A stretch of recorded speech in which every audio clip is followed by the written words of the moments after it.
Bonjour, bonjour. J'aimerais partager avec nous tous une pensée scientifique, sociétale, par rapport à la protection de nos enfants. J'ai un thème que j'ai toujours gardé en 2008, non, 2015 ou 2016. Je crois que si ce n'est pas 2015, c'était 2016. C'était au stade Tata Raphaël. Stade Tata Raphaël. C'était, je crois, Mess des Rameaux. Mess des Rameaux. C'était l'archevêque Père Sonam Mosengo. J'étais au stade, je n'oublierai pas cet événement, c'était en 2015 ou 2016. Il avait dit un truc, j'ai retenu ce terme, il avait appelé les jeunes au stade. Il disait, jeunes d'aujourd'hui, parents de demain. Jeunes d'aujourd'hui, responsables de demain. Vous qui avez des enfants qui sont encore mineurs, des enfants qui sont de 0 à 17 ans, vous les considérez comme des êtres faibles. Sachez que ces enfants-là, ce sont des bombes à retardement pour vous demain. Les Koulouna que nous voyons, ce sont des enfants que nous avons mal élevés dans nos maisons. Nous avons mal éduqués, nous avons mal encadrés. Voilà, maintenant ils se retournent même contre nous-mêmes. Ils sont devenus maintenant un danger pour la société. Toi, l'État qui ne veut pas voir encadrer les enfants, toi, l'État qui a instauré la gratuité de l'enseignement, mais tu ne veux pas voir si cette qualité de l'enseignement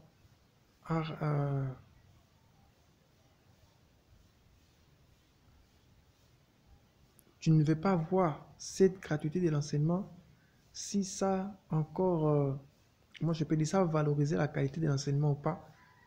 Demain après demain, nous allons voir la qualité de nos élèves que nous avons produits. La jeunesse d'aujourd'hui, c'est l'avenir de demain. Je suis en train de voir dans les réseaux sociaux, je ne vais pas entrer dans les détails, faire des polémiques, parce que j'aime pas beaucoup entrer dans la vie privée des gens. C'est un papa, ce sont des responsables. Je ne vais même pas citer des noms, parce que le problème est déjà au pénal. On a dit que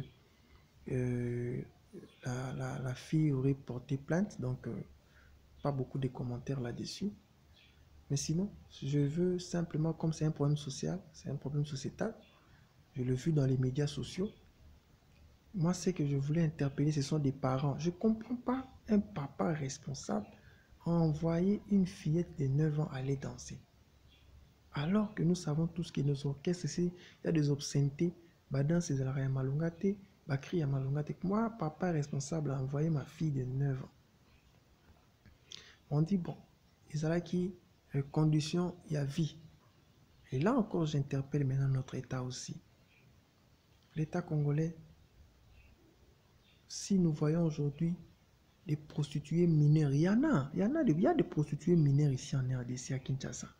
Kalami était à l'opération Djan, on a arrêté des enfants. On a vu, non? À Lemba ici, dans des bars ici, je ne vais pas citer le nom des bars. Tous on connaît, on a vu ça dans des images comme ça. Des mineurs. Tous, ils disent quoi? Ils ont vie privée, on voit dans les familles aujourd'hui, c'est une fille là, mineure de 15 ans, 16 ans, qui vient à la maison pour dire, maman, mon total la ligne, après 500 $. Maman, n'a pas de chance. Vous avez chance à vivre au Songalibota. Pourquoi? Parce qu'il n'y a plus rien. Nos familles sont maintenant dans la misère. Et quand on est dans la misère, il y a eu une promiscuité, hein? Une pauvreté qui amène la prostitution à vil prix. Ce n'est pas seulement en RDC. Si vous regardez les médias sociaux, même YouTube, vous allez voir, mais ce problème-là est dans l'Asie mineure là-bas. Le continent asiatique, où la Thaïlande, les Philippines, tout ça, ils vivent ces problèmes-là. Même l'Inde. Vous allez là-bas en Amérique latine, vous allez au Brésil, là où il y a des taudis, des favelas, comme on dit, les bidonvilles. Vous allez voir que le problème là demeure. Donc c'est aussi un problème sociétal, c'est aussi un problème de l'État. Parce que tout ce qui touche l'intérêt commun de la population, c'est un problème étatique. C'est vrai que l'État maintenant est au pénal. On veut maintenant euh, chercher les auteurs du viol. Oui, c'est bien. On doit les arrêter. On doit arrêter un papa qui va abuser d'un enfant. Peut-être c'est ta petite fille.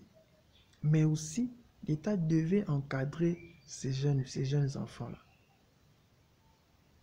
Le meilleur encadrement, c'est d'abord l'instruction, les écoles.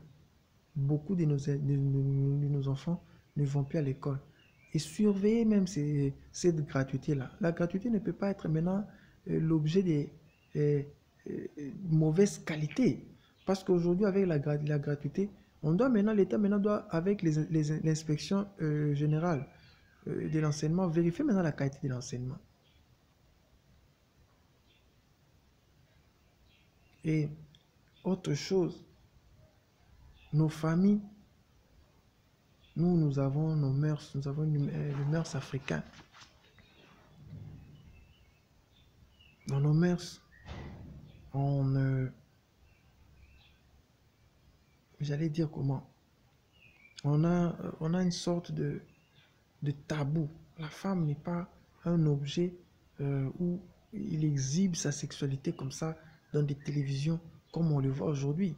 Aujourd'hui, la nudité de la femme maintenant est devenue euh, comme en Europe. Hein. Les sextapes maintenant en Afrique, aujourd'hui en RDC, tout le monde veut maintenant des sextapes. Et comme le roi la cop moroboy, c'est comme si pour naïe banana ça n'a sextape moroboy, non, yé banana qui. Remords, ils en ont sauté, il n'y a plus de remords. Alors que ce n'est pas dans nos coutumes. On a vu avec l'Église catholique, lorsque l'Occident, le pape, le Vatican et certaines contrées européennes ou américaines, ils ont applaudi, c'est que la hiérarchie avait demandé par rapport à la bénédiction des homosexuels. Bon, je ne vais pas entrer dans les détails hein, pour ne pas léser les homosexuels. L'Afrique a dit quoi? Non, ce n'est pas dans nos valeurs. Ce n'est pas dans nos valeurs. Et le pape a compris, il a dit, bon, ça va, libre arbitre. Vous, les évêques, décidez. Au Congo, dans notre constitution, il n'est pas autorisé de faire un mariage homosexuel. Comment, dans notre constitution, le mariage homosexuel n'est pas admis, mais que l'Église le fasse, et pendant que nos sociétés, même nos valeurs, dans nos valeurs africaines, il n'y en a pas. Et moi, je suis chrétien. Je suis chrétien. Si c'est pour donner ma position, je ne peux qu'être pour l'Église africaine qui veut une famille hétérosexuelle. Voilà, ça c'est ma position. Et par rapport maintenant à la pédophilie ici que nous voyons, on dit même, oh non, nos parents, nakala, mais ce n'est pas bien. Les amalam te bana wana bazo bala bango ba tangate. Moi je suis pour la loi qui protège les enfants. Je suis pour cette loi qui veut condamner ceux qui veulent encore marier des mineurs. J'ai vu ici, je ne vais pas citer le nom, il y avait un pasteur qu'on a arrêté parce qu'il a commis cette forfaiture. C'est bien que l'État puisse surveiller, protéger les enfants contre ces pratiques-là. Mais aussi, l'État congolais devait maintenant donner de l'emploi aux parents. Veiller, parce que ces problèmes-là arrivent dans les familles.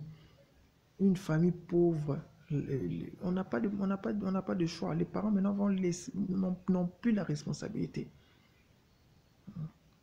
Donc, il doit y avoir un programme, une politique publique pour la pauvreté qui est en RDC. Parce que lorsque vous suivez même l'information de la fille qui dit j'étais fillette, je suis allé là-bas, je viens d'un quartier aussi pauvre. Bon, Barumbo, tous on connaît Barumbo, ça dépend des quartiers. Il y a des quartiers à Barumbo, comme on dit, c'est Paradjouma et consorts. Ce sont des quartiers de bidonvilles. Là-bas, c'est la promiscuité qui règne. Vous voyez? Est-ce que toutes ces femmes-là qui font ces choses-là, est-ce qu'ils le font à volonté? Peut-être non, il manque vraiment de moyens. L'État devait soutenir ces gens moi je pense que le problème du Congo, c'est un problème de développement. C'est la raison même pour laquelle l'Occident ne veut pas qu'on puisse se développer. Parce que lorsque nous allons nous développer, nous serons plus forts, nous serons plus puissants que l'Égypte, que l'Afrique du Sud, que le Nigeria. Nous serons une grande puissance africaine, la RDC. Le vrai problème, c'est le développement. Et lorsque nous allons maintenant améliorer le développement, tous ces problèmes ici aussi, là, c'est vrai que ce sont des problèmes sociétals, laisser la réunion sauter, il y aura toujours de... Mais au moins, on va quand même diminuer ça. On va quand même diminuer ça. L'État vraiment devait prendre en charge nos familles, trouver du travail aux parents pour que les parents puissent vraiment bien éduquer leurs enfants, améliorer la qualité, je parle beaucoup plus de la qualité, parce que déjà du côté gratuité c'est bon, mais la qualité de l'enseignement. Et nos programmes scolaires, adapter cela aussi à nos us et coutumes. Oui, on doit adapter. On ne doit pas simplement faire un contrôle C, contrôle V, donc tout prendre de l'Europe pour mettre dans nos programmes scolaires. Non. On doit quand même adapter aussi. Nous avons nos valeurs à nous, nos tribus qui ont des bonnes valeurs enseignées à nos enfants. Pourquoi ne pas mettre ça sur écrit, mais écrire des livres sur nos us et coutumes où on va enseigner à nos enfants aussi. Comme disait Léopold Sédar Senghor, le rendez-vous du donner et du recevoir. On n'a pas seulement tout à copier de l'Occident. On n'a pas seulement tout à copier de l'Occident. Que Dieu vous bénisse.